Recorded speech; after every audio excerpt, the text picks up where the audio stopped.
Good evening, everyone. I'm Julia O'Hara with USF Housing and Residential Education. And tonight I'm joined by David Kloiber, Associate Director of Operations and Outreach. Hi, Dave. How are you? Great, Julia. How are you? Great. Thank you.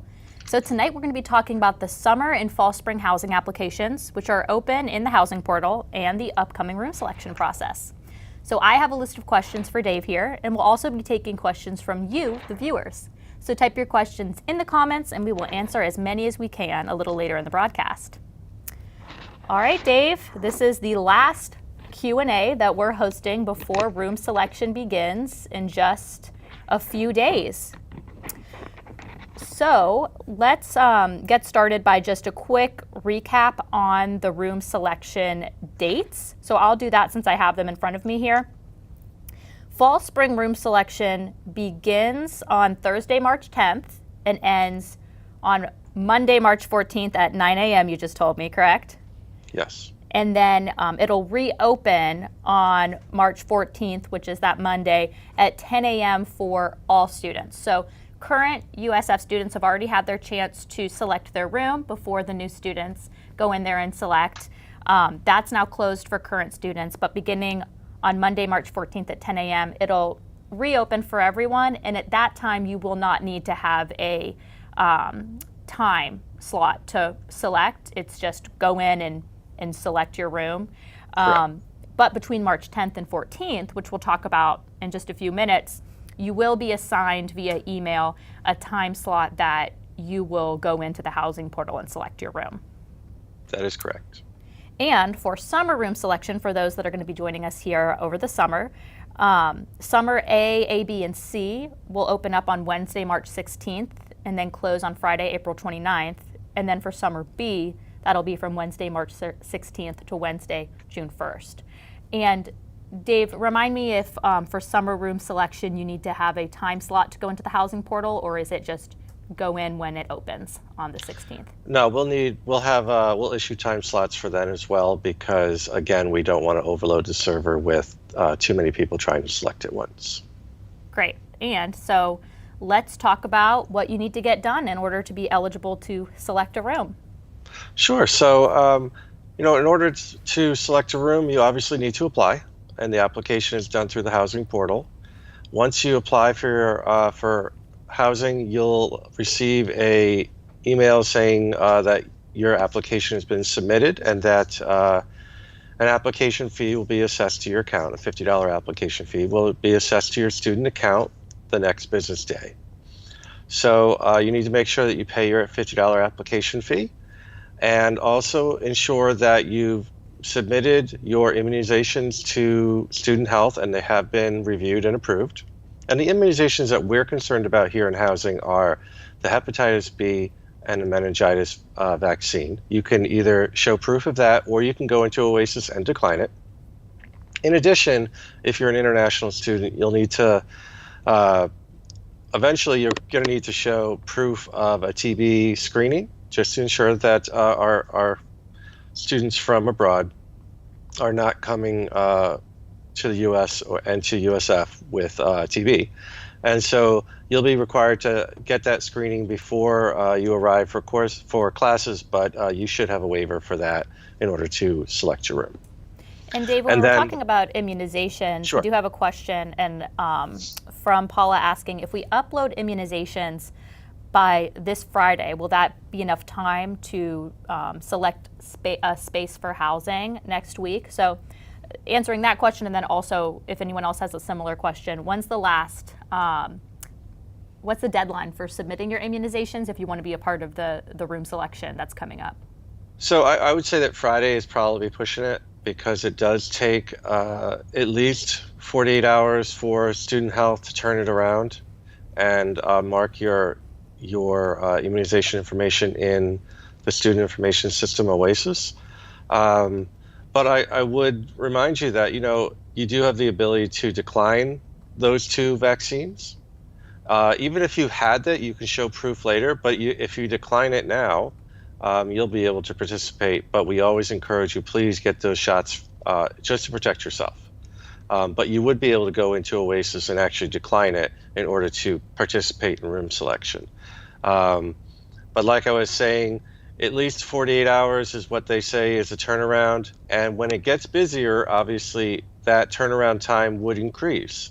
And so if you're not the only one trying to hand in your immunizations on Friday, there could be hundreds more, which would delay processing. So what I would do is submit it on Friday, give another look on Tuesday or Wednesday to ensure that your immunizations are approved. And if they aren't, then you can make the decision about whether or not you want to just go into OASIS and mark them declined in order to participate. Got it. Thank you. And so we were at the step of the immunization. And then the one last submission. thing, which you can't do yet, is register for orientation. Registering for orientation is kind of a two-step process. You have to commit to the university, which means you have to either pay or have your admissions deposit waived, and then actually register for orientation. And so registration for orientation will open up on Tuesday, March 8th. And so that one last step of the process you won't be able to complete until Tuesday. And so moms, dads out there who are pressuring their child, please make sure that you get all this done so you can select your room. There is that one last step that they can't do until at least Tuesday. And so as you just said, you need to pay the admissions deposit in order to register for orientation. So Patrice just asked if you need to pay your admissions deposit in order to select a housing. And since orientation is part of the steps to select, then yes, that does need to be done before you select your housing space. And Dave, when will those emails go out? Because March 8th is when you'll know when the orientation has been registered for or not. And then when will we start emailing students that are ready to select their time slots? Boy, I've been giving that a lot of thought lately. And I'm thinking that probably the evening of the 8th is when those emails will start coming out, because I want to make sure we get as many people as possible on that first day, get their orientation information received in housing. And so what we're going to do is we're going to run reports against the orientation database all day long to try and ensure that we have all the most up-to-date information before we start setting up those times for everybody. And those times will be in order of: when did you complete your $50 payment? When did you complete your application? And then what term you're coming in for. And so basically we're looking at the same term for arrival, but we're looking at when did they complete their application fee payment, and then when did they apply for housing initially. And so if you applied on the 15th of November and you paid on the 17th of November, then you're in line as of probably the first group, because that's when the application opened up. Perfect. And we do have a question about, my next question for you is about roommate groups and how to go about doing that if you haven't done so already. That also answers Liv's question asking, when will the roommate group portal be available? So that's available now. And yes, can you give just a summary of what that process is? We've done, not in the last show, but the show before, I believe, a screen share of that whole entire process. So we can have somebody drop in the comments just a link to watch our very first live stream that was in mid-February, where you can watch that process with roommate groups. And if you have any questions about it, in addition to that, you can contact our office. But just for those that are joining us now, Dave, do you want to give a summary about roommate groups? Sure. Any student who has completed the first 3 steps, so everything but orientation, can go in and actually form a roommate group. They would go to my account in the housing portal and then select roommate groups, and then select fall 2022, fall 2023 spring student housing application. And they'll be able to set up their roommate groups for the fall, spring. We will open up summer shortly, but it's not ready yet for people to use. It'll probably be open by next week.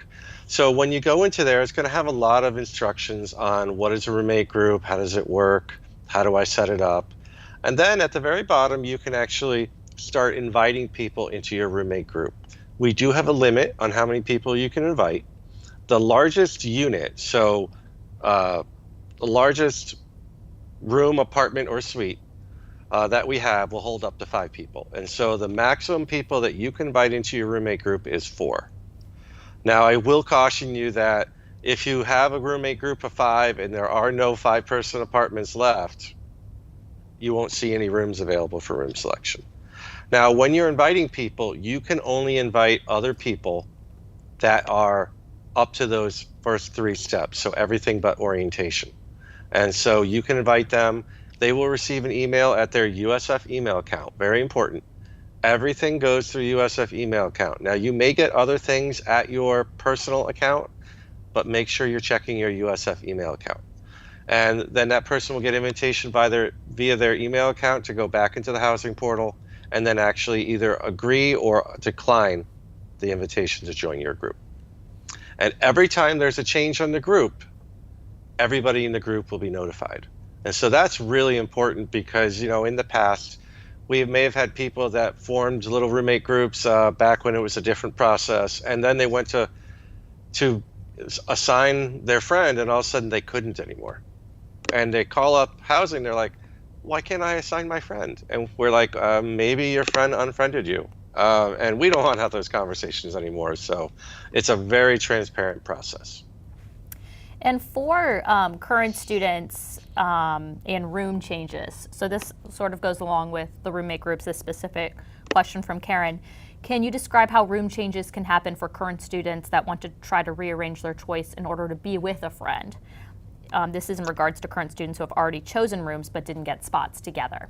Sure, we've had almost 1,500, well, a little over 1,500 students already select rooms. And so on the 14th, we will open up room change along with general selection for everybody.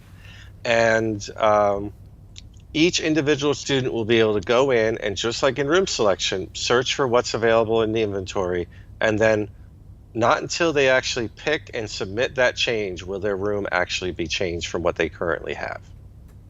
So it works almost exactly like room change or room selection, except that you're going to be changing what you've already selected. Great. And my next question is about living learning communities. So for those that are watching that are learning all about room selection, living learning communities, some of them do not participate in room selection. So can you talk about the process if someone is planning on being in an LLC and the room selection process for that? Sure. We only have one LLC that actually participates in room selection, and that is the Honors LLC. And so if you're in the Honors College and you're an incoming or a new student that's going to be starting selection, as soon as your orientation is marked, you'll be able to select your room. So that is the one process that is still open, and that's because it's to such a small group of people. Now, for all the other students in an LLC, if you know you're already in an LLC, then they've got a bed for you. And so if you've gotten congratulations, you've been admitted to the LLC, we're going to assign you soon email, then you're good to go. I'm sorry if you hear that helicopter just flew over my house. Now, if you haven't gotten that acceptance email from your LLC that you've applied to, then you have a choice right now. Do you want to wait it out, or do you want to make an assignment and then be moved into the LLC later should you get in? Now, if you know you're going to live on campus, regardless of whether or not you get in that LLC, select a room. And then you can be moved later over. Mm-hmm. Right, and then you'll be moved over to the LLC once you get in.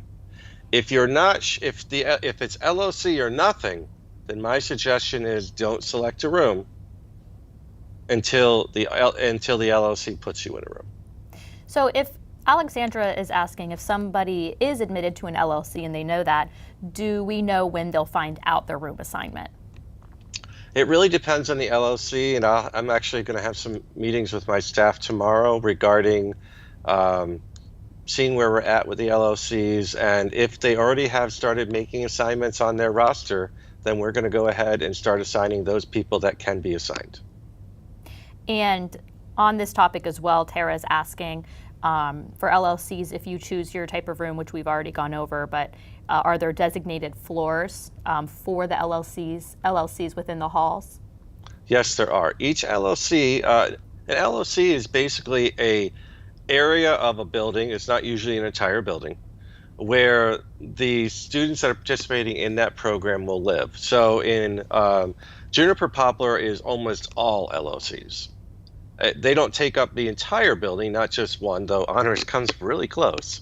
Um, but they have floors that are or floors or floor sections that are reserved for the LLC. And so they have a roster of these are the beds that you have, and you can put people into those beds as you see fit. And so it really depends on what LLC you're looking at, but I can say that Rising Health Professionals is in the Beacon traditional floors, second and third. Um, Honors is in almost all of Juniper but one pod, and that other pod is for the Provost Scholars Program. Bull's Business is on the second floor of Poplar. The Zimmerman Advertising is on the first floor of Poplar. The ACE program is on the third and fourth floor of Poplar. The nursing program is on the third floor of Poplar.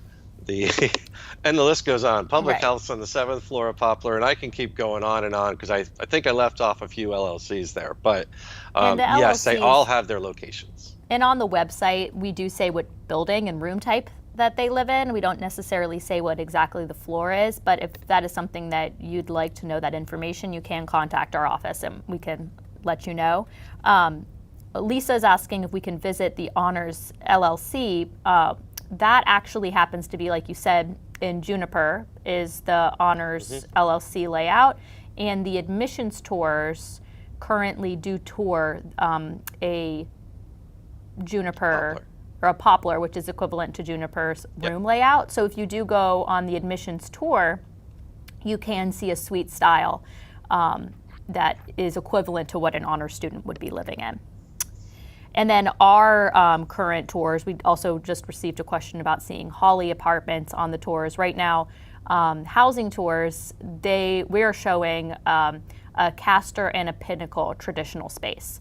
And that's our only tour spaces at the moment, just because we have students living in our other tour spaces. But after mid-May, over the summer, obviously we have less students living on campus over the summer, so we will be able to put a few more options back in rotation for students to be looking at. But hopefully by then you'll know where you're living and have your room selected as we move throughout the summer.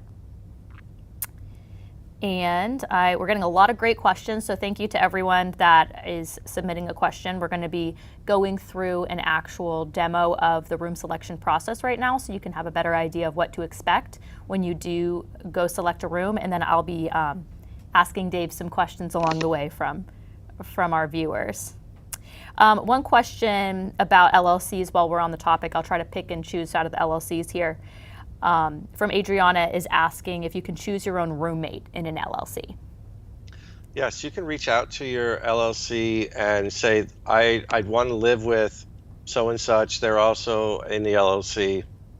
Please assign us together. And as long as it's not too late in the summer, ideally they should be able to accommodate that, unless they've got maybe you're in an LLC that has multiple majors and they want to break people up. I don't know, but that's a possibility. I don't know exactly how they decide who goes where, but you can certainly contact your LLC by responding to that email, and they'll be able to hopefully guide you in the right direction. And a couple of questions on the Honors LLC specifically. When can we access the Honors LLC application, and what is the deadline to apply for that? So the Honors LLC application is open now, but you do need to apply for housing first. And so as long as your profile in the housing software is marked Honors, which we try to update every morning, then you should have access to the Honors application. So there are a number of different LLC applications that require certain character attributes for the student in order for them to access it. So if you're trying to get into the Public Health LLC, you need to have a Public Health major. If you're trying to get into the Nursing LLC, you need to have a nursing major. If you want to go to the Honors LLC, you need to be in the Honors College. And our system has to be noted with that so you can actually access it. And if you're in the Honors College, do you have to apply for the Honors? Do you have to No, you apply don't. to the Honors LLC? No, Okay. that's just a bonus program that you can participate in. And it's a great opportunity. So I would definitely, if you're in the Honors College, you should at least consider it for 1 year. Doesn't mean you need to be in it all 4 years you're here at USF, but I would suggest trying to be in it for at least the first year. And just as a reminder, with the Honors LLC specifically, we did go over this, but for those just joining us, that is the only LLC where you do select a room yourself rather than the LLC assigning it for you. And that was a question we just received about being assigned a room if you're in the Honors College. And also asking if they'll be able to select a roommate, which we just went over as well. Now, in the Honors College, you could form a roommate group with Right. someone else you know of in the Honors College and then go in together and assign yourselves as a group. And if you're within the Honors LLC, you do need to choose a Juniper room if you are in the LLC. A room within the If you're going designated to be LLC, in the yes. LLC, then yes, you would go through what we call special population room selection, and I'll show that when we do the demo. Right. At least I'll show where it is because I can't get in because my application is not marked as a special population. But everything else after that looks basically the same. Great. Okay, so let's jump into the screen share and take a look at what the room selection process looks like. And then All I have right. lots of questions for you as we go along, so I will be asking you that as you share. Another question while you're getting set up is if you should apply to multiple LLCs. I'm not sure the answer of should, but if you can, I know that it is possible to submit an application for multiple, correct? You can. It's really up to you. We have asked our LLC partners that if they get somebody who's applied to multiple LLCs, that they talk to each other about which LLC you're going to go into. And they may actually reach out to you and say, which one do you really want? Because you applied to multiple. Right. And you need to, another question is, can you be in an LLC and live elsewhere? But the Living Learning Community, part of that is living with the other LLC members in your LLC. So you do need to be within that LLC if you're part of one. There are a few exceptions. Let's say if you have a medical or disability need that isn't available where the LLC is, the LLC may be able to make a accommodation for you to be able to participate but not live in the same space. But you do lose a little. But obviously, if it's for that reason, then we'll do it. I believe the university will do what it can in order to make that a possibility for you. Got it. All right. Well, we're on the housing website. So here is where you'll access the housing portal. Yep. So hopefully everybody's familiar with this, and because here we are on Right. Facebook right now, one of the first banners. And so in order to get into the housing portal, hopefully you already know about this, but you can go straight to the housing portal link. Here I am, screen demo, and I'm looking at the Tampa campus, though I guess I could go to St. Pete if I wanted to. But for purposes of tonight, we're talking Tampa. And so here's the Tampa campus housing portal.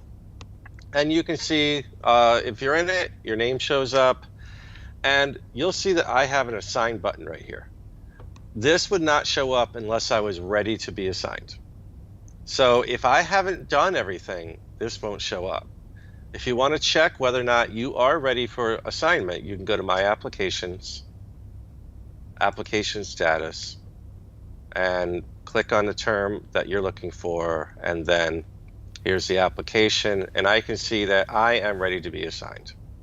And so if I'm missing something, here are the links to get to where I have to go in order to get those resolved. And I also have my roommate matching questions there. I can change these answers right now, but once I assign myself, I'm not going to be able to change those. So I'm going to cancel out of that because I don't need it anymore. Okay, And here I am. I'm back. While you're back in that housing portal here, Dave, we do have a question on where to submit your Living Learning Community application. So if we just Sure. want to point out where that application is before we jump into the room selection demo. So if you go to the Living Learning Communities menu on the left side, and then here are your Living Learning Community options. There are 12 of them. and just click on the one you're interested in joining. So if it's the Honors College, which we talked a lot about tonight, click in the Honors College, and that, actually, I'm going to try clicking on it because I don't think, oh, I guess I am marked Honors. How about that? So I could apply for Honors, but I'm not going to tonight because I don't want them to have to process my application. So I'm back in. Hopefully that answered the question. Yes, it did. Thank you.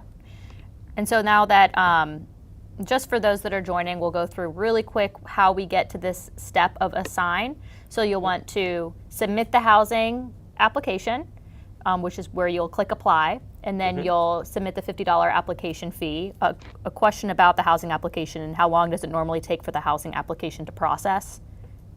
Well, the application is processed immediately. The application fee will be added by the next business day, usually by 10 a.m. And then we'll pay that. We'll submit the immunization information through Student Health Services. And then the last step, which no one watching has done yet because it opens March 8th, is registering for orientation. Do we know what time, by any chance, that will open? We got a question about that. I don't, but I can check the website while we're talking. Yeah, I didn't see it on the website last time I checked, but obviously that will be information we share as soon as we find out. So we're not refreshing from 6 a.m. to 6 p.m. waiting for it to open up. And then after you register for orientation, we get that info. We send you an email to the student's USF email saying, this is your time slot for room selection. And beginning on March 13th, which is that Thursday, students will begin to have access to this assign button. So this is what 10th. It'll look like. March 10th? March 13th If you said is when March we 13th, end. I'm like, no, that's Nope. Sunday. No, sorry about that. So March 10th, got a lot of dates in my brain, is when they'll have access to that assign button. Okay, it looks like let me see, I want new students. First year, I'm going to try to get the first year information. And it just says March 8th, so I don't know. And if we find that information out, we can post it on our social media and send it via email as well, because we're obviously communicating regularly with students that have a housing application on file. So we will let you know about that. But as of right now, we know it's on March 8th, and then we'll have a couple days to get everyone ready for room selection after that. Correct. All right, let's go in and select a room. All right, so let's imagine I've already gotten my email and it said that I can select tonight at 6 o'clock. So I go and click on the assign button, and then what am I assigning myself for? Fall and spring. We don't have a fall only application, so it's either going to be summer, fall, spring, or spring. So here we are in spring. I'm sorry, fall, spring. And I have room selection, room change, or room swap. I'm going to do room selection. And here we are. It opens up. It says special population room selection options are right here. And that's if you're in the Honors LLC, you're in the SSS program, or in the ACE program. And if you were, go ahead. That is a question that we did get from someone who's in SSS, asking if there's anything different that they need to do. So while we're on that, anybody that does follow under any of these categories can follow these instructions. And the different thing for them specifically is that they will select their fall, spring only spot. And then we'll take their roommate pairings from fall, spring, and then we'll assign them for summer. Okay. And we do the same thing with the ACE program.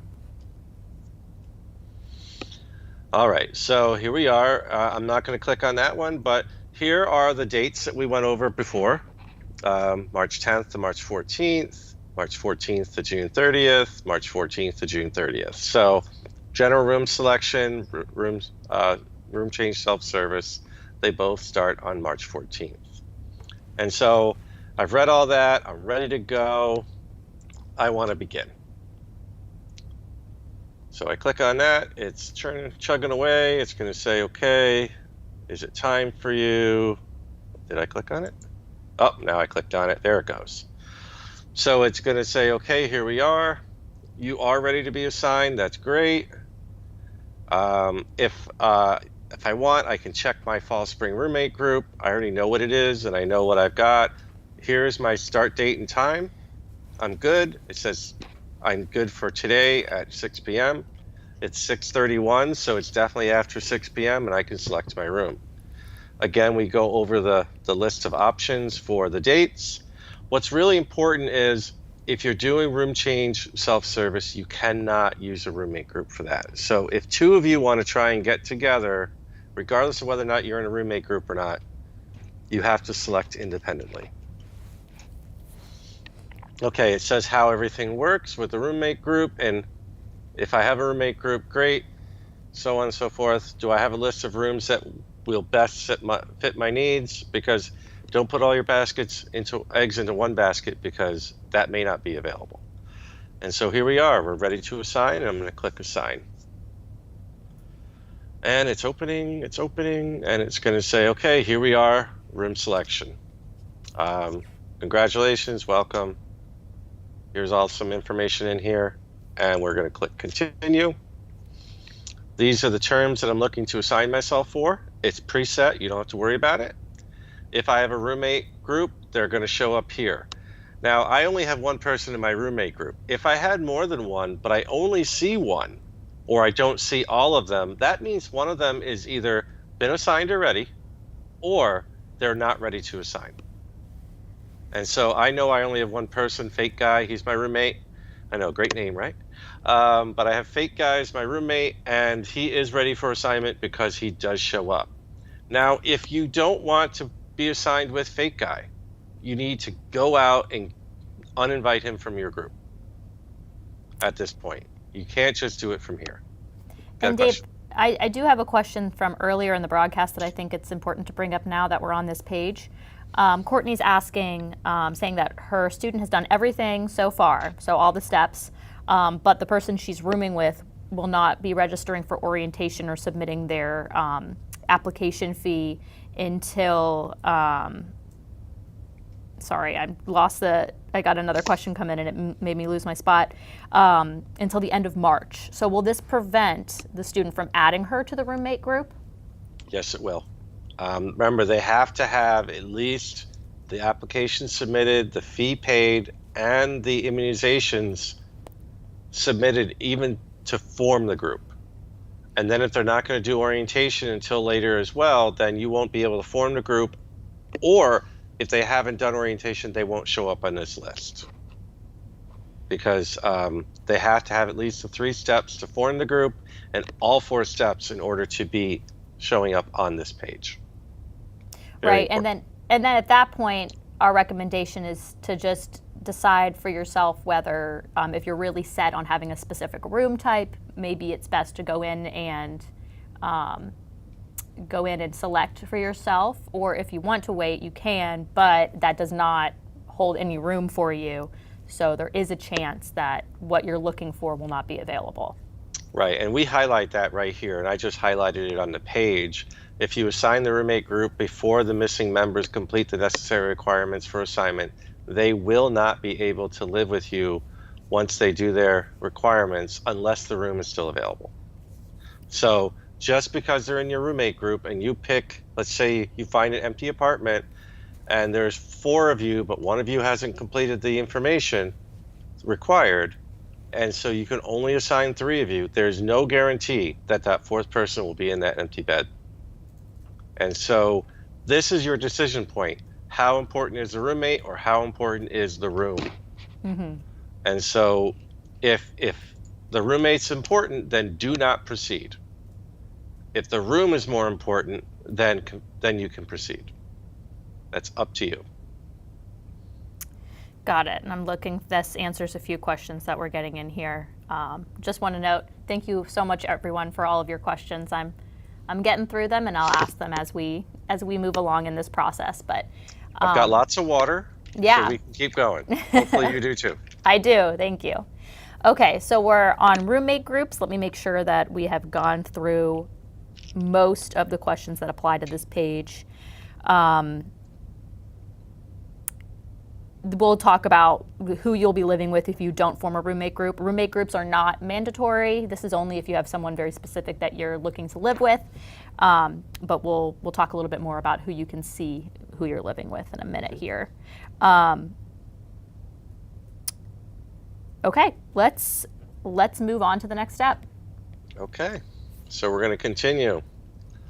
All right, this page is all about, first off, the rates for next year are posted, so there is a link right here to look at what the rates are. Hopefully you've done your homework and you know that this kind of room costs this much.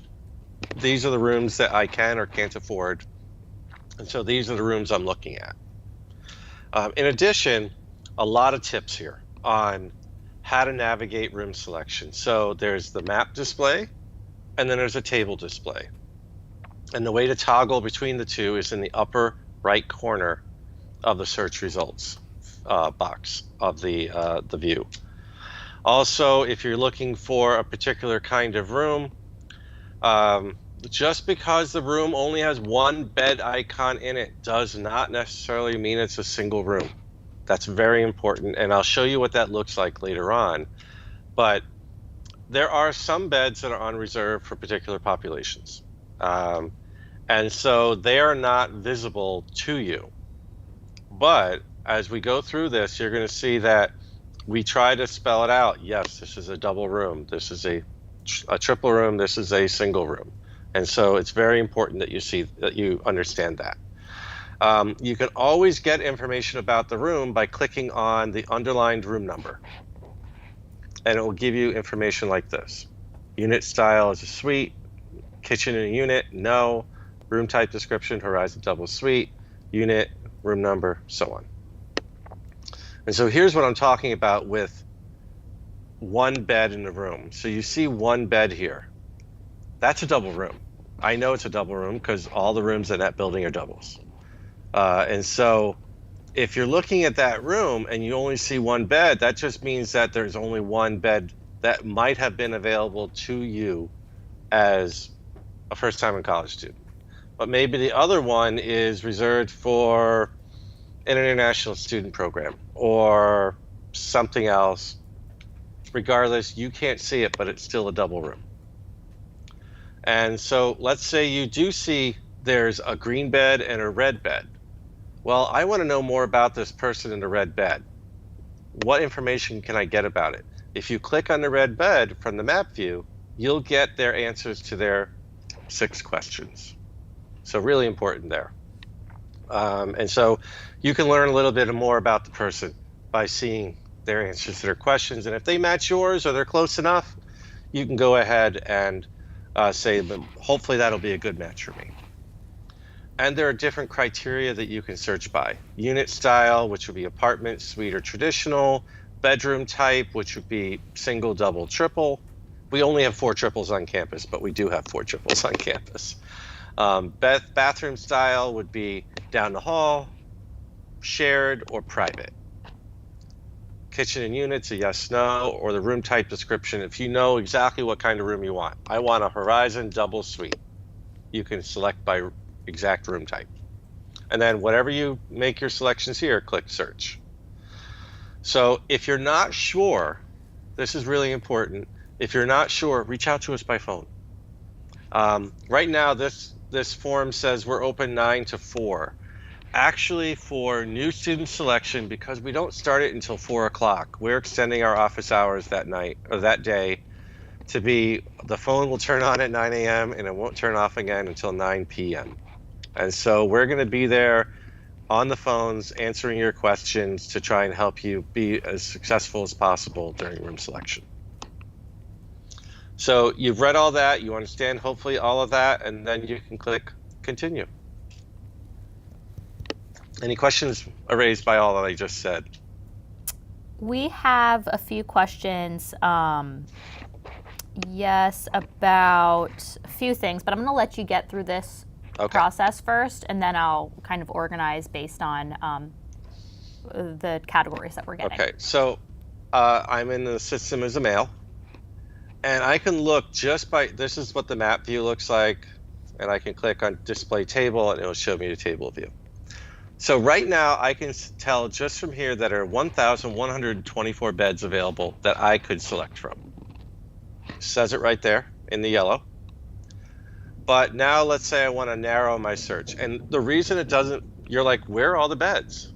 I'm just starting out. Well, remember that some people have already selected over 1,500.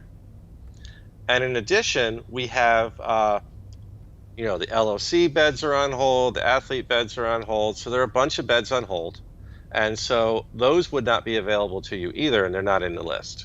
And so when we take out all those other beds, for men right now, there's 1,124 beds.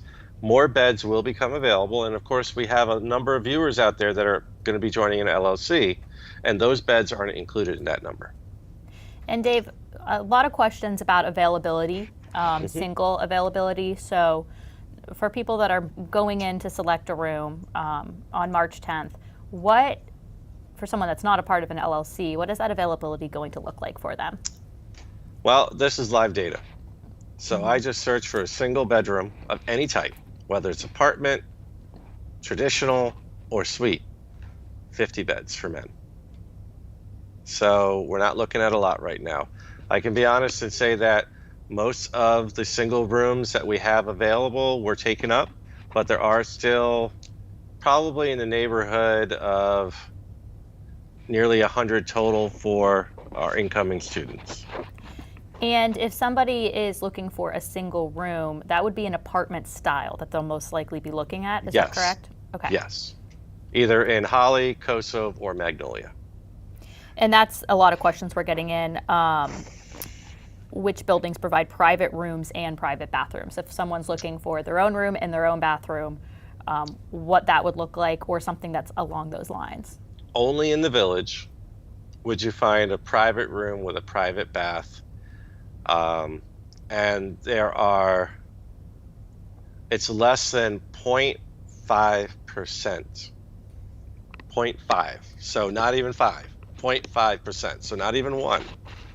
It's less than a percentage of my entire capacity. And so I think there are in the neighborhood of 20 private rooms with private baths on campus. And so any that might have been available were definitely taken up by a student previously. We do hold a number of them for those who have a need for either as an ADA or a medical accommodation. And that's a question also we received earlier, Dave. If someone does need a medical accommodation, what steps should they take? So once you complete your housing application, you may have checked a little box during the application that says, yes, I'm interested in an ADA medical accommodation.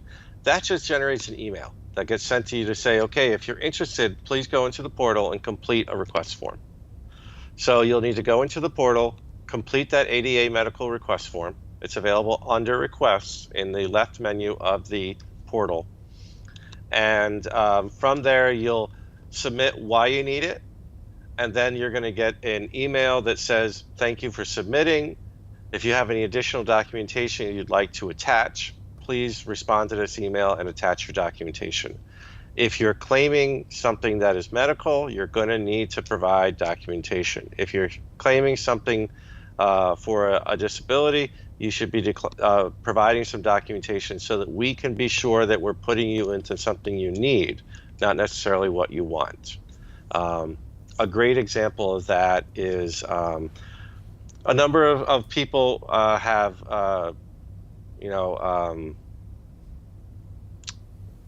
GI tract issues. So maybe irritable bowel syndrome or what have you. And a lot of people feel I need a bathroom to myself. Sometimes that's not always the best idea. Well, if you can get a bathroom to yourself, that would be great, but we just don't have a lot of rooms like that. And so how else can we accommodate someone with irritable bowel syndrome? Well, they need to be close to a bathroom. So maybe an apartment with 2 or more bathrooms, or maybe in a traditional style where there are a number of bathrooms or at least a number of stalls, whether it's in Castor Beta or it's in the Village, where there are multiple bathrooms that are accessible fairly quickly.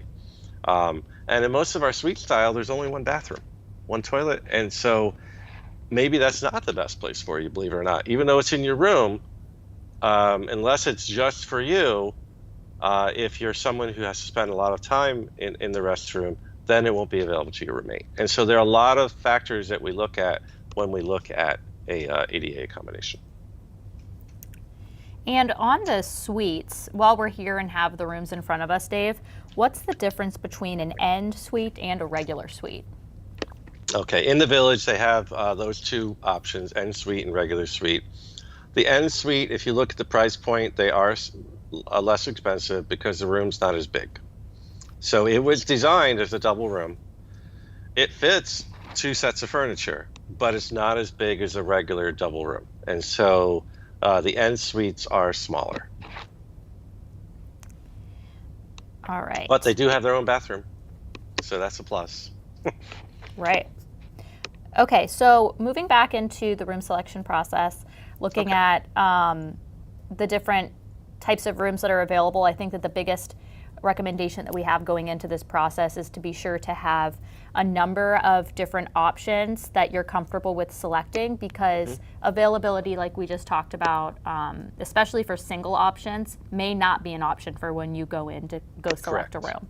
So if you can't get a single option, if that's what you're looking for, maybe taking a look at a suite style that you like, where the restroom is inside the room, and then getting to know our website and the options a little bit in the next few days if you haven't done so already, to check out the different room styles that are available.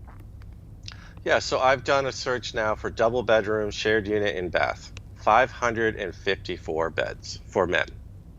So there are plenty of them out there for me. They're in Cypress, they're in Holly, Kosov. So Holly, Kosov, that would be an apartment in Kosov. There's some in Magnolia. That would be Magnolia Apartments, probably, I'm guessing. And then there's a lot in the Village complex. So there's a whole bunch available for me. And so if I looked in the Village, there's some in every building. So let me look at Summit Hall. A specific question about the Village we got earlier was last year, or in years past, because last year was a little bit different, how quickly does the Village availability fill up? It really depends. There are a large amount of, I think after the first week of room selection, because the Village does not have a lot of singles, I think only about 10% of the Village was actually selected in the first week. For current students, correct? For current students, yeah. So Right. I would expect that it will be one of the places that a lot of our students are going to be looking at to select a room in. It's got some great amenities. You got Publix right there as well. So if you're someone who loves Publix, which a lot of Floridians do, you're right there next to Publix when you're in the Village, and got ample parking right by the buildings, and so it's a great option. And it's got traditional and suite style in it. And something that we highlight a lot about the Village too is not only is that Publix there, but all you care to eat dining facility there with the hub, and then the Fit right next door, which is in addition to the rec center that's on campus, this is an additional gym and a pool there as well. Yep. So it's neat because it's all within one area. That's all walking distance. Obviously the whole campus is, but this is very close together. So Yep, volleyball court, and it's got some great amenities inside as well. Yeah. well, let's go select a room in the Village. All right, so I'm looking for a suite, and none of the buildings in the Village have a suite on the first floor. So that's why the first floor here is in red. I can't select anything there because there are no beds available there. So I'm gonna look at one of the greens. You know what? Let's see what the top floor is like. A nice view up there. I feel like a top floor type of guy. So here I am in the top floor, and I'm gonna scroll down a little. I don't need to see all that stuff at the top.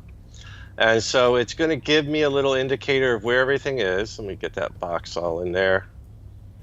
And so it says Horizon's this way, the Hub is this way, the Fit's right across, Endeavor's this way, and Lot 56, that's that ample parking I told you about, is there. So here we have all of these rooms are suites.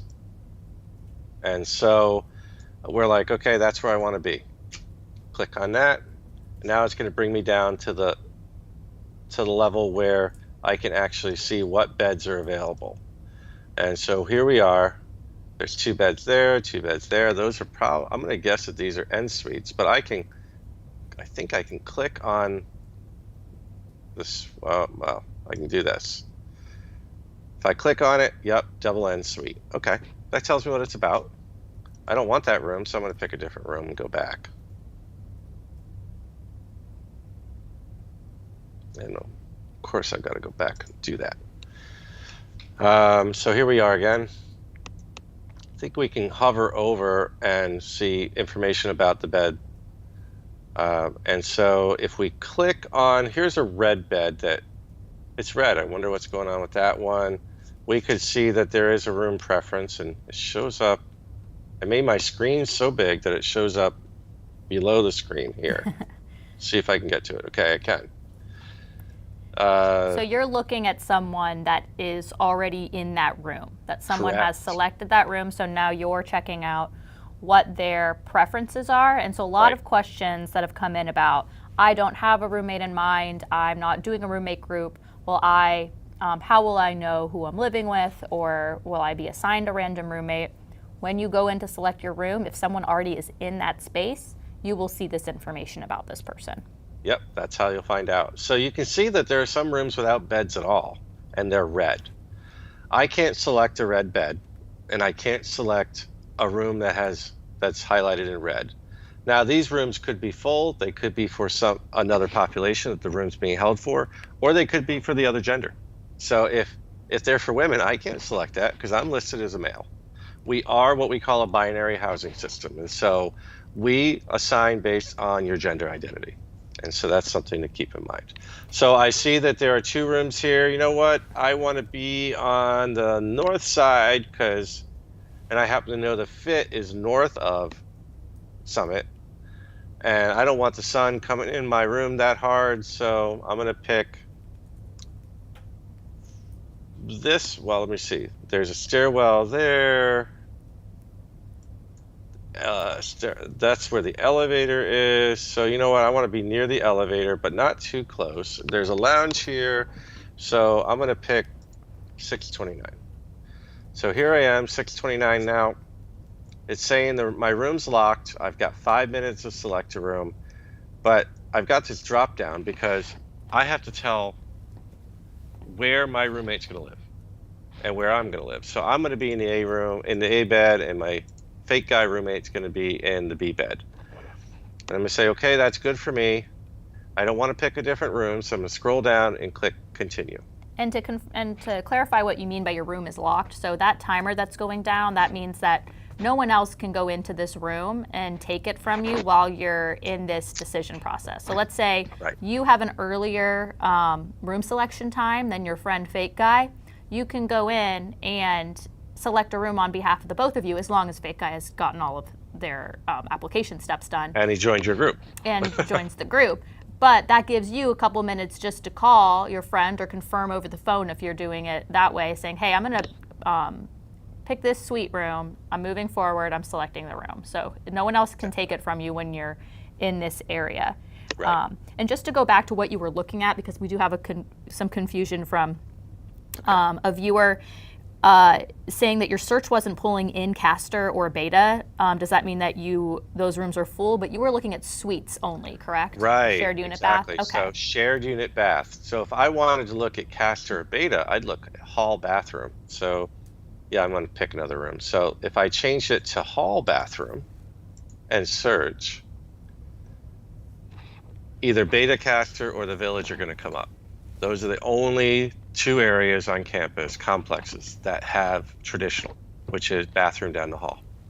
Right. So yeah, that was a good catch. Definitely, and you see for men, there's 124 in Castor and 26 in Beta. Beta has a lot of learning communities in it this year as well. Not LLCs, but other types of communities.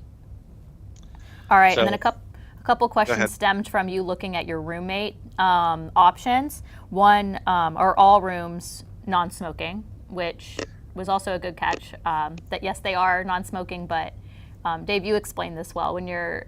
Sure. So you cannot smoke on campus. You should not be smoking on campus. You can't even smoke outside on campus. Technically, if you want to smoke, you need to leave campus. However, people who smoke off campus and then come back onto campus still smell like smoke. And so we still ask that question because it is important. Some people are allergic, and so you don't want to live with somebody who's a smoker. And then some people just don't want to smell it, even though they're not allergic. And so we do ask that question. And these are questions that we put together just based on, the bare bones of what we have found to be reasons that people get along as roommates. Like if you're a night person, if you're a morning person, if you consider yourself tidy, temperature. We are looking at updating these questions in the future, but for right now, that just gives you a little bit of an idea of your compatibility with someone. But if you are looking for somebody to potentially live with that you may have more interests in common with, there is the Class of 2026 Facebook group that you can join to get to know other bulls that are coming in. I do encourage you to join that as soon as possible if that is something you're looking for, because like we've been talking about with room selection around the corner, roommate groups do need to be formed as soon as possible if you are looking to create one. Yep. And actually, we met a few people at Admitted Students Day on Saturday that had never met before, but they had already decided to be roommates because they met on the roommate groups, on the Class of group, and or they met also on Tinder? No, TikTok? I don't know. What are they? Instagram. I don't have any of these Very things, different from and Tinder. So I don't know. I'm not a social media person. I'm happily not in social media. Yeah, we did talk to someone who met through an Instagram group that wasn't run by us, so I wasn't familiar with the group. But however you're finding people with similar interests or compatibility, do that as soon as possible because roommate groups do need to be formed soon for room selection around the corner. But I have heard about fake groups, so you do want to be careful of those groups as well. Right, that's true. Our Class of 2026 group is good because it's only students who have been admitted to the university. So everyone in there has to be vetted by our team to make sure that they are on the list of admitted students, which means that you are talking to bulls that will be coming to the university or at least plan to at this time. So we'll get through the next couple of steps here with the room selection process, and then I have some questions for you beyond that. So let's see what the next step is. So I'm going to get myself assigned again. Screen demo and fake guy. We're going to continue. Okay, this is a step that I wanted to make sure you are also aware of. You see here that it says I'm in a double suite room. And it says here that if it says double, there are 2 occupants. Now, let's say I was going in alone, and many of our students don't have a roommate group. And so don't be ashamed or upset that you don't have one.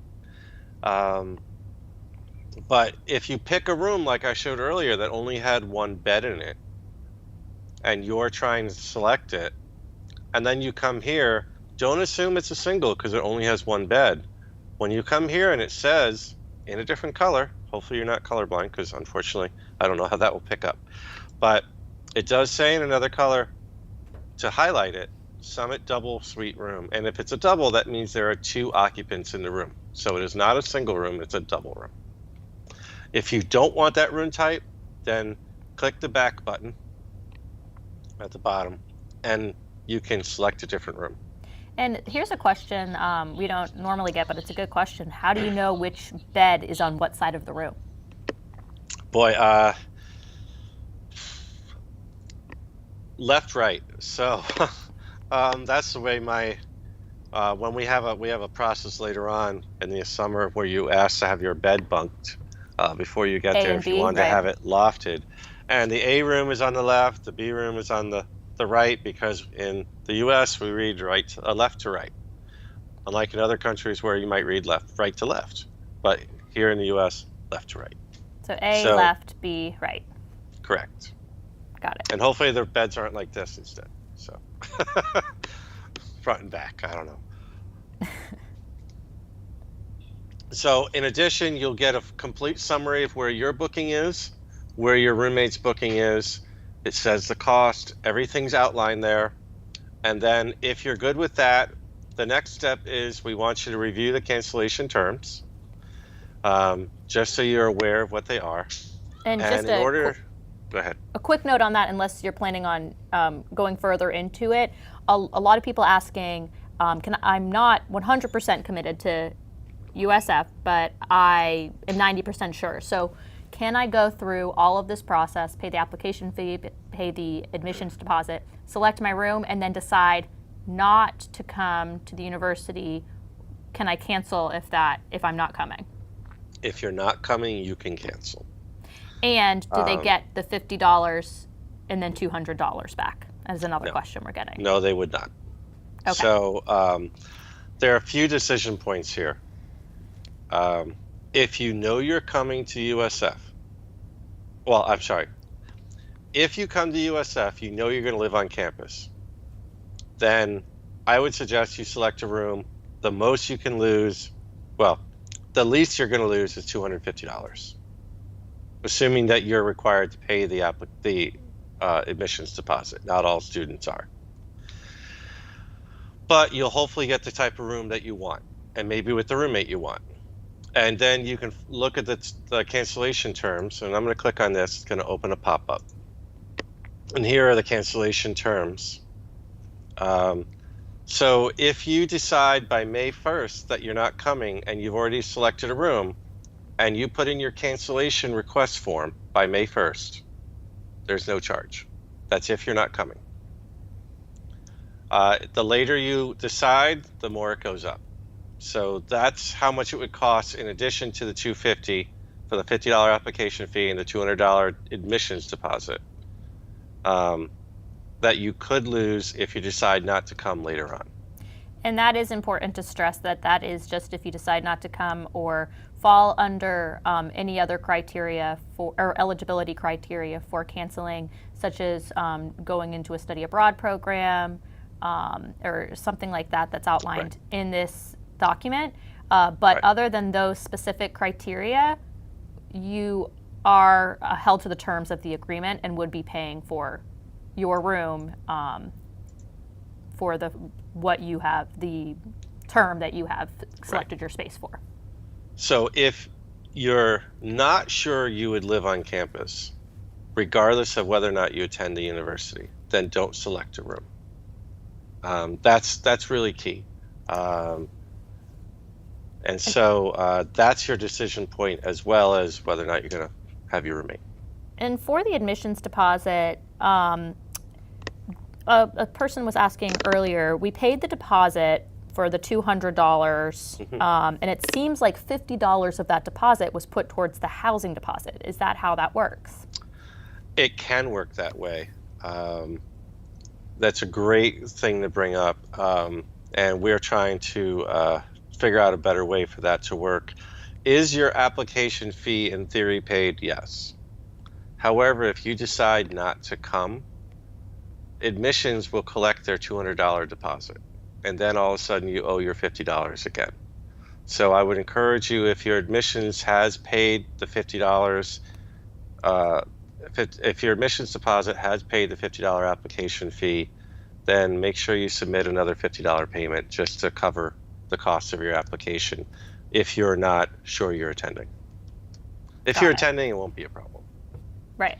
Okay. Wanted to put that in here. I'm not sure if this was a good time. Now we're out of time to select our room, so we need to go back and what happens here? Let's use this as a learning opportunity. Like, we've talked for more than 5 minutes, and my countdown clock has expired, so the room is no longer mine. Okay. So I'm going to have to go back and reselect my room. So here I am. I'm back. Well, I'm just going to go quickly to where I was in the 6th floor of Summit. And see, my room's available again. There you go. Got lucky. There's nobody in there, but somebody did ask about pets. I'm allergic. Are students allowed to bring any animals to stay on campus? I wouldn't want to have a roommate with a pet. That is a question that will show up in that roommate pairing, or not the criteria, but the what is the word you use when you take a look at the The roommate response matching questions. Yeah. Yeah. So if somebody potentially has an ADA animal, because there are no pets allowed on campus other than a small fish, but if someone is approved to have an ADA animal, then you can see if they would be comfortable living with one or not when you go and select a space. Right. So if you plan on if you have a service animal or you plan on bringing a emotional support animal, both of which you should report to us so that we can warn our staff that there's an animal in your room. Because some of our staff don't like animals either. Not just our students, but our staff. And that way our staff will be aware that there is an animal in the building. So I came back, I'm going through and I'm going to select submit. It says I can't. Why?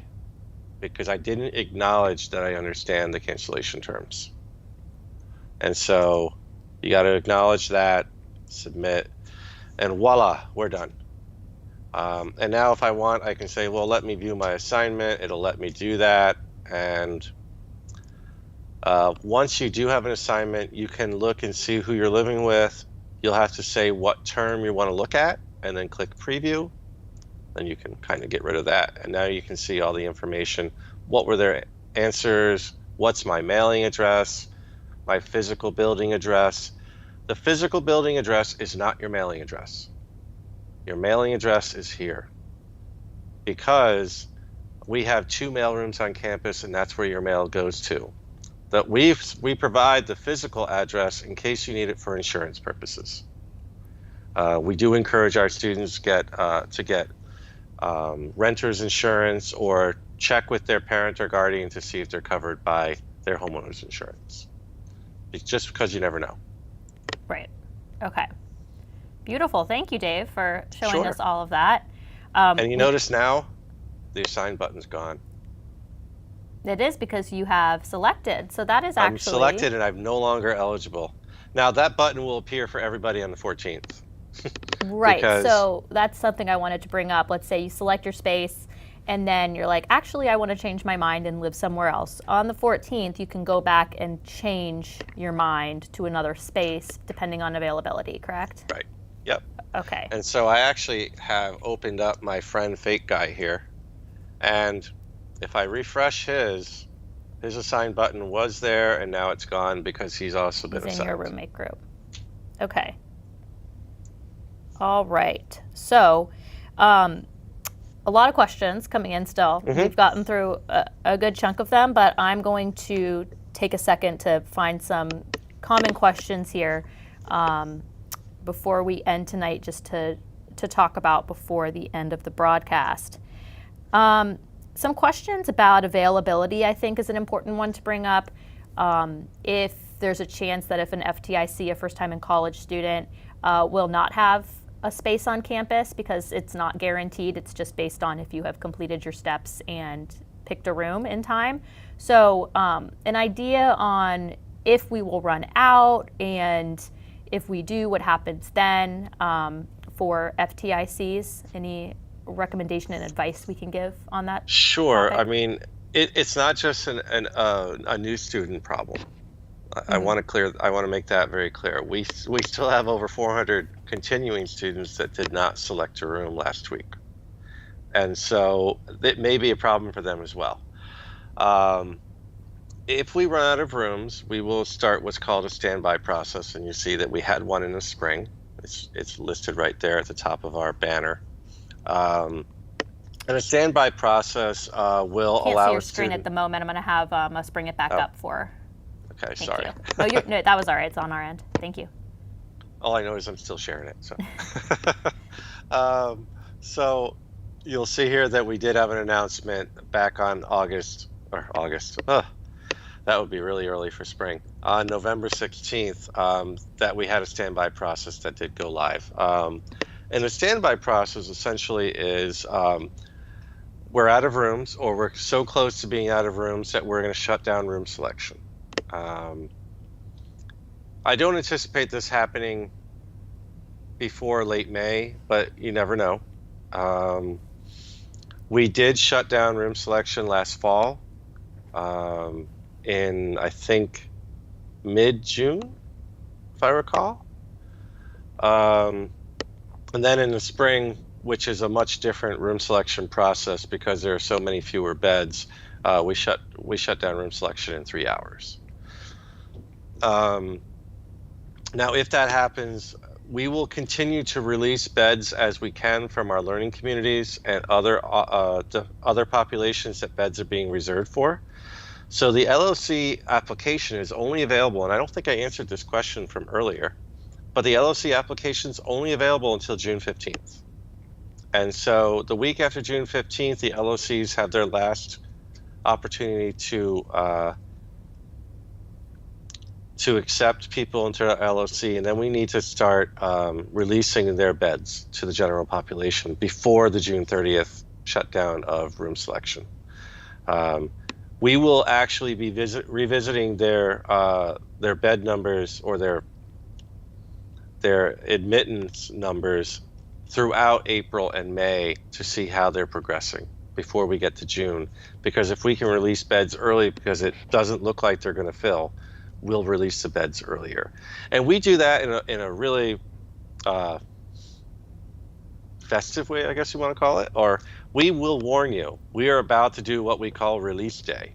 And we will send out an email to everybody who hasn't been assigned yet saying, or hasn't assigned themselves yet, saying, hey, we're about to release beds. You may want to make sure you're logging in. Maybe you want to do a room change. Maybe you want to select a room. That's if room selection and room change is still open. Now, if we're on a standby process, that would be a little different. I can't say with any guarantee whether or not we will or will not run out of beds, but it's really hard to say at this point. But we have been receiving about 75 applications a day, and at this point, and we are approaching 4,000 applications, and we have 6,500 beds on campus, approximately. And so there is a good possibility that we could run out, but nothing's set in stone right now. And I think that's really helpful having those numbers, Dave, especially for those that are watching right now. That means that obviously they're on top of it by just joining us in this broadcast tonight, and it's before room selection. So getting your housing application in, submitting the $50 application fee, already gets you in line for room selection, and then getting all those steps done by room selection is going to be really helpful in the process. And I'm seeing about 100 people pay each day. Right. Right now, pay their application fee. All right, so I am going to, a few people asking about Florida prepaid. So there's some questions coming in about what happens if they have a Florida prepaid dorm for the year. Does that limit their options? And what happens if it's not enough or too much? Can you give a quick summary on Florida prepaid? Sure. Those who have Florida prepaid housing, the university will automatically bill for your Florida prepaid housing, will bill Florida prepaid for fall and spring only. If you want to use your benefit for a summer term, you can request that from Florida prepaid, but you would be losing money if you did that. So if you are considering that, just think about the fact that a summer term is not even half of a fall or a spring term, and you'd use your whole one term of housing for what's essentially less than half a term. So you want to be careful about that.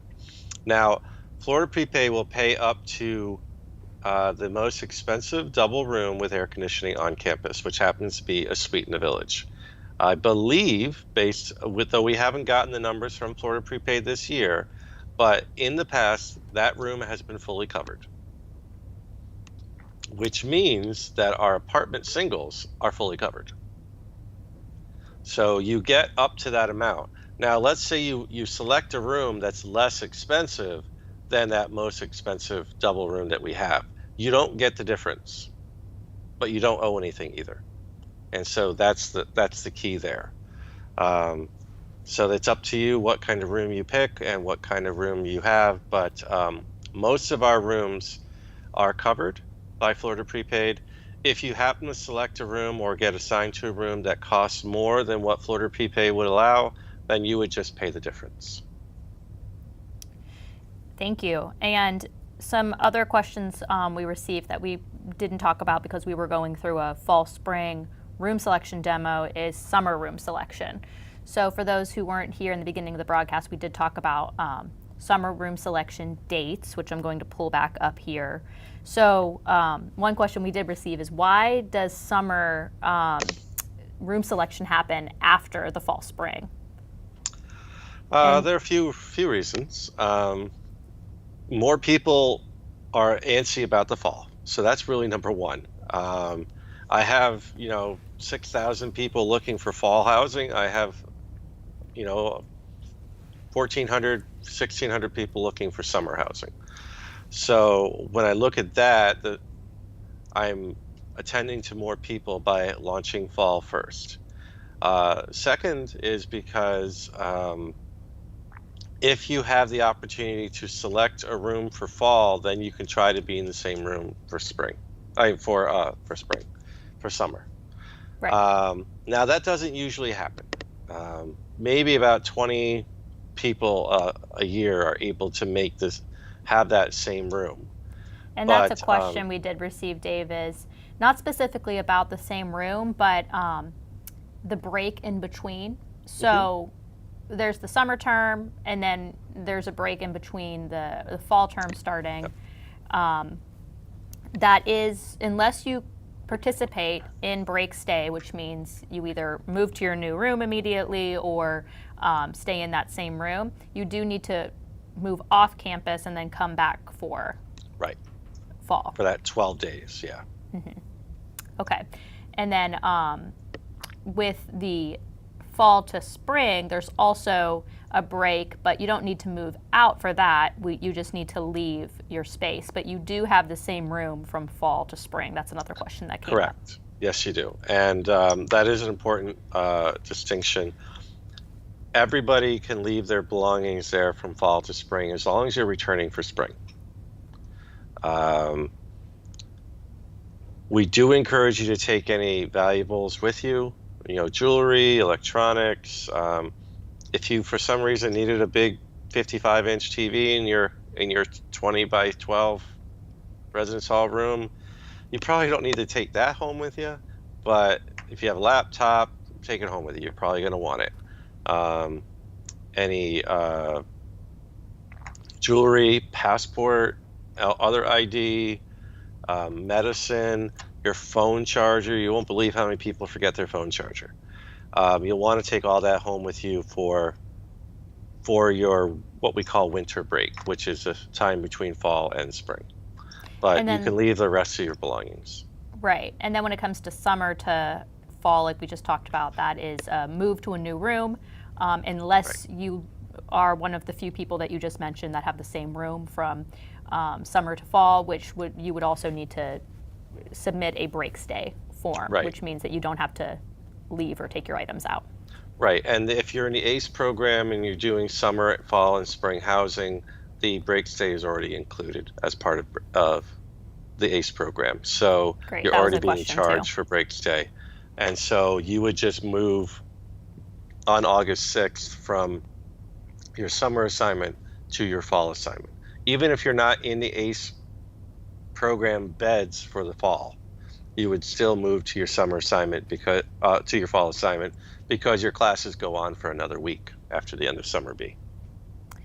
And for when summer room selection opens, so the assign button was there when we did fall spring, and now when summer opens, which is going to be on March 16th, will it reappear for those that are eligible to select for the summer? It'll actually appear for every person that has selected a room for fall or is ready for assignment for fall spring. For the summer will appear? And available for those who are ready for a summer assignment. So there's a few different populations because they're all everything's behind that apply button. They'll all show up. And if somebody is admitted for the summer but does not want to live on campus until fall, is that something that they can do? Yep. They just don't want to. If you don't want to live on campus for summer, don't do a summer application. because it is a separate application. But They are fall and separate. spring falls under the same application. And then if you're admitted for the spring, you can also just do a spring application. But if you've done your fall spring application, you do not need to select a new room for spring. You do not need to do a new housing application for spring. Correct. Now, there may be a few programs like the Bulls Business Program that's a summer program, the ACE program, or the SSS program. I know SSS will require you to live on campus for summer, fall, and spring. But if you have questions about that, talk to your individual programs if you're part of one of those 3 programs. Okay.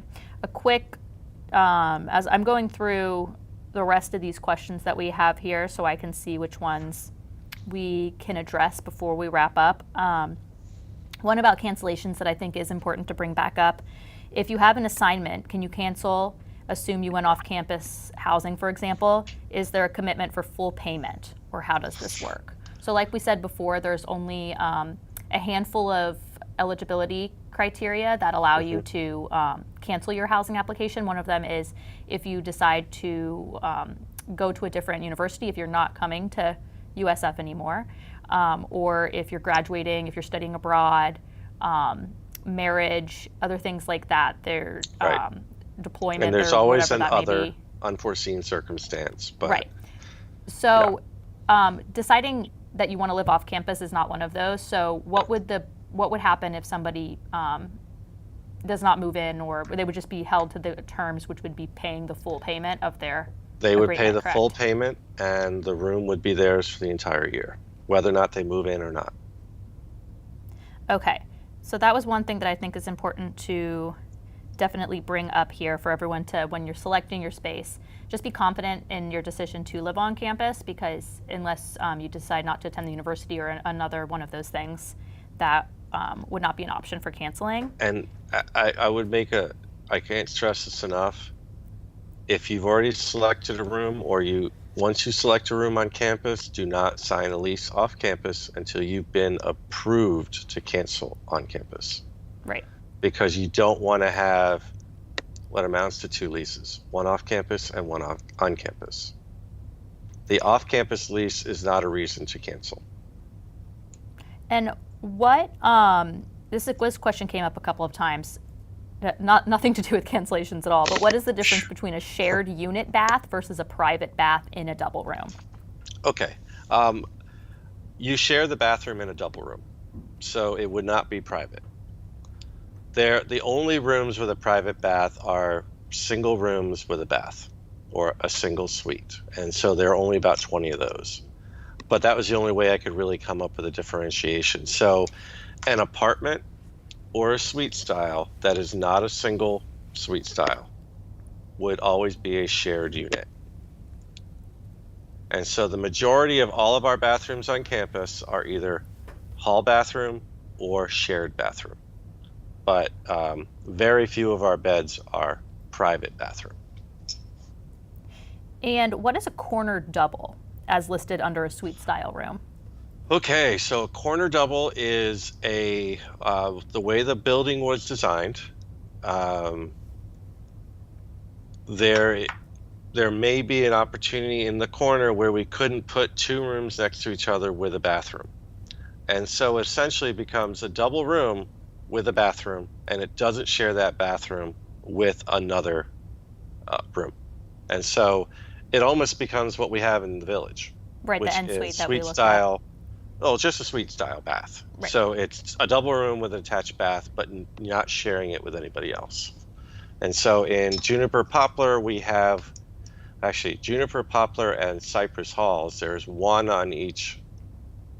Well, in Juniper Poplar, there's 1 per pod, and in Cypress Hall, there's 1 per floor. And which resident buildings have 4-person suites? Maple A, Maple B, Cypress A, Cypress B, Juniper, and Poplar. That's it. All right, getting through these housing option questions while we're on the topic.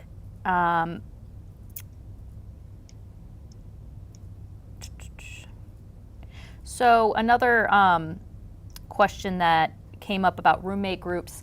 Right now, a viewer is unable to see roommate groups for summer. Is that something that appears later, or is that something they should have access to? We're going to launch that probably by next week. We just haven't built it yet.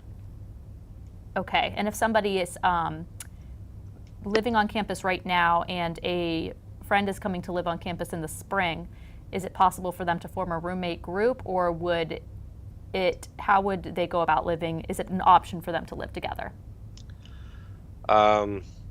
It'll be challenging because more than likely you're going to have a roommate in the fall, and they would have to leave in order for your friend to move in. And so it's unlikely, but it could happen. It really just depends on whether or not your roommate remains in housing for the spring. And I'm just like rapid fire going through these now. Yeah, no just problem. A few of We these. got time. So for selection, is there a specific web browser that works best when choosing your housing? I have not seen any that don't work. You may want to, if you want to see everything at once, I had my screen set to 175 to make it easier for everybody else to see it. But if it was at 100, it would probably be easier to see, both scroll bars at once. But I have not heard of, whether it's Chrome, Edge, Safari, or Firefox. I have not heard that any of those don't work. Mm-hmm. But if you do have a problem with one browser, try a different one. That's definitely a good option. And Dave, if you are done sharing your screen, you can go ahead and just turn off the screen share unless there's anything else that we want to dive into. And a question about LLCs. Is there a separate fee for LLC application and regular housing application? There's no fee for an LLC application. But however, there may be a fee once you're in an LLC. So you do want to check that description on the LLC page when you're looking to apply for it. So I know that Bulls Business has one. I think it's $125. I think Zimmerman Advertising has one for $125. That's per semester. Honors, I think Rising Health, and possibly one or two others. And that fee goes to all the special programming that they conduct in the LLC. And so to, bring in guest speakers, to do trips, all that unfortunately costs money. And so because it's just for the LLC folks, some of them do charge extra fees. I think that we have it listed on most of the web pages for the LLCs. I think we do. There's a fee. Are all of the halls open to first-time in college students? All but Cypress C and D are open Apartments. to, the apartments. So Cypress apartments. There are other apartments that are open. Cypress halls A and B are open, but Cypress apartments C and D are not. And here's a question that we haven't gotten yet. Does the housing portal require us to make a USF dining plan decision at the time of application? If you're a first-time in college student, you are required to select a plan, and it's one of three plans. It would be the open access, the NE15, or the Bull Block 175. And you can change that later if necessary. Yeah, you can change that to one of the other two plans that you didn't select. But you are, as a first-year student, required to have a meal plan for your first year. And so if you start in the summer, that means summer, fall, spring. If you start in the fall, that's fall, spring. And if you start in the spring, that's spring. And that's just, research has shown that first year away from college, ideally, if you have a dining plan, you are going to be maybe the first time away from home, and you may not eat right. And so hopefully you'll eat right in the dining halls. Right. And right now we're getting some questions about availability specifically for Village Suites. So do you have a number right now of how many are remaining? We've gotten a couple of questions about it. I don't have a number off the top of my head, but there are probably 1,800 beds available in the Village for men and women. Not each, but total, because I think only about 10% of the beds were even selected. And so a good number of those are more than likely going to, well, not most, but some of those will be suite style. And you saw me look just at that one floor in Right. Summit when I was doing my selection. There were probably 12 rooms just on that 12 beds just on that one floor that were available for men. Mm-hmm. And so I would imagine that there are a good number of suites available, but they will go quickly. Right. Okay. So be ready and Mhm. get all of your items done. And so most here's- of our LOCs are in suites. So, if you can join an LOC, A, it's a good thing for you. And B, it also gets you in suite style if that's what you want. That's true. And there was a question earlier about if there are any LLCs that put you in a single option. And at this time, no, it's either suite or traditional. Correct. So here's a question also we didn't get to that I think is important to talk about. What happens with housing if students end up with online classes only? So this is something that happened a lot actually last year during COVID when we had a lot of online classes. So that does not make you eligible for any sort of cancellation, but it does just provide you with the opportunity for more resources for studying, great Wi-Fi. There are still lots of ways to connect with your roommates and other residents in the building. So housing's still an option. So if you are doing all online classes and you're still thinking about housing on campus, it's still a good option, but that's just a personal decision that you can make. But if you've already selected a space, then you are tied into being there for the term that you've selected your space for. And I would add that, if I don't know of a program that is only online.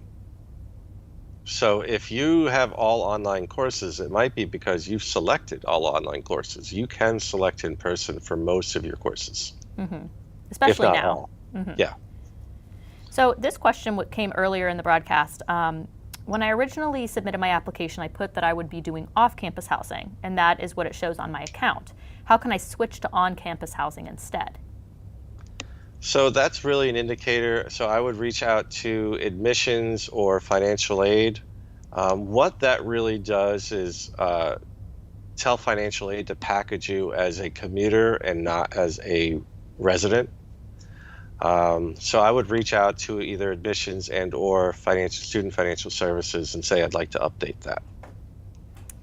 And another question that came in earlier, are there any application fee waivers available? We don't waive the fee, but we will allow you to defer it, and so you don't have to pay it up front. The way that we determine that is if your estimated family contribution from your FAFSA is determined to be $1,200 or less, then we would approve your deferment, but we never waive the $50 application fee. And Hallie asked earlier, is there a way to attend orientation virtually if you're out of state, or do you recommend attending the one in mid-August so it can be in person? Well, the orientation is designed to be in person, but if you have a question about that or you're having issues getting here, I would definitely reach out to orientation, and that's a question that really only they can ask. I don't even know if they have a virtual option. And so you should really reach out to orientation about that. This might be something that a miscommunication on my end, but I was under the impression that they are doing mostly virtual options this summer. It may be different for families. I think that's for transfer. Okay. I think that's for transfer because transfers are usually only a few hours. But from what I heard today in a meeting, orientation at the Tampa campus is a 2-day. Day one is the university orientation where it would be in person, and day two would be virtual with your college in order to register. Well, I guess during registration on March 8th, we'll definitely know the format. But that is something that I would just caution viewers to take a look at before registering, because I'm not totally sure on that information. But there's definitely both options, at least for those that want to come in person, at least in mid-August, it sounds like, and then the virtual options as well. Yeah, I don't know if there's like I said, you'd have to talk to orientation about whether or not there's a virtual option, but I don't think they were planning to offer one on the Tampa campus this year. Okay. We'll have more information about that for sure as registration approaches on the 8th. A lot of questions on what time it does open. We went through earlier that we are not sure what time the registration link will open, but when we do find that information out, we will share it. And then we did go over if summer ACE students live in the same room for the fall, and they do for summer, fall, spring. Is that correct? No. Or was that SSS that we talked about? Neither one Okay. of them. ACE will be in Cypress A and B for summer, and they'll move over to Poplar for fall, spring. And the only reason we're doing that is because Poplar and Juniper are getting some work over the summer, and so we can't use the buildings because I think they're doing something with the air conditioning. And no one wants to live in a building without air conditioning. True that. All right. Can ACE program students live with summer B students? Oh boy. My general answer would be no. It might be possible, but to begin with, summer B comes in 2 weeks almost before ACE does. And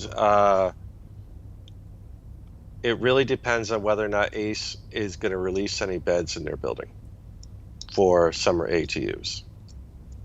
I mean, for summer B to use. It depends on their numbers. Okay. It's potentially possible, but highly unlikely is what I'd say. All right. And we went over that. A couple of additional questions for how do I submit the immunization records, and that is through the Student Health Services website. Is that correct? That's one method. You can also do it through My Bulls Path. Mm-hmm. And so those are, as far as I know, the only two methods, unless you want to bring it to campus. But if you're going to bring it to campus, please don't wait till orientation, because that means you can't select a room. Right. And if I'm doing the ACE program, should I complete the fall application now or wait until next week to do summer, fall, spring application? But you can do the summer, fall, spring right now. Okay, so the housing application is open, but I guess they might have meant room selection. Room selection is what they might have meant. So you'll want to do room selection at your time. Right. And so, because what you'll be doing, if you want to live in the ACE cohort for the fall, you'll select your room in Poplar with the ACE cohort as a special population selection. If you don't want to live in an ACE room for the fall, spring, then you just go through general selection. And so those are your options, but you're not tied to ACE for summer, fall, spring just because you did an ACE application. Okay, and for SSS students, they know they'll get our room assigned for them. Is the housing assigned as well? So I'm not sure if the roommate gets assigned for them. So is their room assigned as well? They would go through room selection for the fall, spring. And then we'll take their roommate and put them in their room in Maple.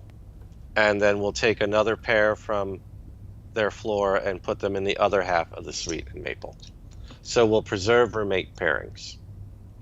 But that will be made, the roommate pairings are made during room selection. All right. And then a couple of questions that we did talk about briefly before in the broadcast, but just to bring it back up. If they're not sure if they've been admitted to a certain LLC, should they go ahead and select a space on campus if they're sure they want to live on campus, and then they'll be moved over on behalf of the LLC or the LLC will move them over once they've been admitted? Yes. Okay. As long as, and again, we're going to go back to this point, as long as you're committed to living on campus, regardless of LLC, yes, select a room. If you're only going to live on campus, if you're in the LLC, then do not select a room. All right. We've gotten through a lot. Thank you, Dave, for this rapid fire in the last few minutes of the broadcast. I know we're a bit over, so I want to wrap up, but I want to encourage everyone who joined the broadcast a little bit later to go back and rewatch from the beginning if they still have remaining questions, because a lot that are coming in have been addressed in the beginning of the broadcast. But one of the biggest things I do want to stress that we're still getting questions about is registering for orientation on the 8th in order to be ready for your housing selection for fall spring between the 10th and the 13th. So that email we talked about will come in to the USF email on the evening of the 8th if you have registered for orientation. That will tell you your time to select in the housing portal between the 10th and the 13th. And I'll add that it'll begin being sent out the evening of the 8th. So we'll continue to send out more times as people get their orientation completed or their application fee paid or their immunization submitted. And so you got to remember, it's an ongoing process. As things get completed, we'll try to do a few runs each day and to make sure that everybody has a time slot that's been assigned. Right. And I do want to take the opportunity, this is the last broadcast that we're hosting about room selection particularly, but I want to take the opportunity to invite everyone who's watching this evening to join us for Housing Live, which is a weekly broadcast that we're going to be hosting on Wednesday nights at 7 p.m., where we have different individuals throughout campus come on the show and talk about their departments and how students can benefit from their resources. Dave is a regular on Housing Live, so you can come and ask all of your housing questions then as well. Dave, I actually think that you might be one of our first guests on the show. Yeah, I'm on episode 1 and episode 2. Great. So that starts on April 27th, which is a Wednesday night. We'll be back and broadcasting again then. And I know that we weren't able to get to all of the questions. I know we did talk about it a lot, but we will be responding to what we can in the comments as well with links and resources, because all of this information we went over tonight is on our website with answers to all of your questions. And we're happy to help you get to those resources. And Dave, I want to also end with you telling us how to get a hold of your office, especially during room selection in the next week or so. How, if someone still has questions that aren't answered from research on the website, how can they get a hold of you? Sure, there are a couple of different ways. You can always send us an email at housing@usf.edu, or you can give us a call between the hours of 9 a.m. and 4 p.m. Monday through Friday at area code 813-974-0001. In addition, from 4 to 9, we are going to remain open on Thursday the 10th and Friday the 12th or 11th. I'm losing it. So on Thursday and Friday during room selection, we will remain open while we have more people starting. And so our phones will remain on from 4 to 9 both those nights. In addition, we will be on phones from 9 a.m. to 4 p.m. on Saturday to help anybody who's having an issue. I can't stress enough, though, if it's not your time to select, please don't log in, because it's only going to slow it down for everybody else, and it doesn't mean you're going to get in any sooner. And so that I can't stress enough, because I really don't want our software to crash again. No, we don't want that for anybody. And Dave, thank you on behalf of everyone that's watching and our team too. Thank you to you and your team for the amazing job that you do. Getting through all of this and the weekend work, the night work, all of that, it's a huge help for getting our students set up for success in living on campus. So thank you, and thank you for your time this evening as well. Anytime. All right, have a good night, Dave. We'll see everybody again on the 27th of April. Are we going to be live in the studio this time? I will be live in the studio, and then guests are still going to be remote. So you'll all right. and we can probably make it work. So if you want to come to the office onto the set, we'll see. We'll talk about it. We'll talk about it. We have some time to plan that. All right. Thank you, Dave. Have a good night. You too. Thank you again to Dave for taking the time to chat with us and answer all of our questions. So a quick recap, orientation registration opens on Tuesday, March 8th, and room selection for incoming USF students is from Thursday, March 10th to Sunday, March 13th. And room selection reopens for all USF students from March 14th to June 30th. Be sure to complete all of your steps to live on campus as soon as possible so you're ready for room selection. Please email us at housing@usf.edu or call us at 813-974-0001 if you have any additional questions. Have a great night, everyone, and go Bulls!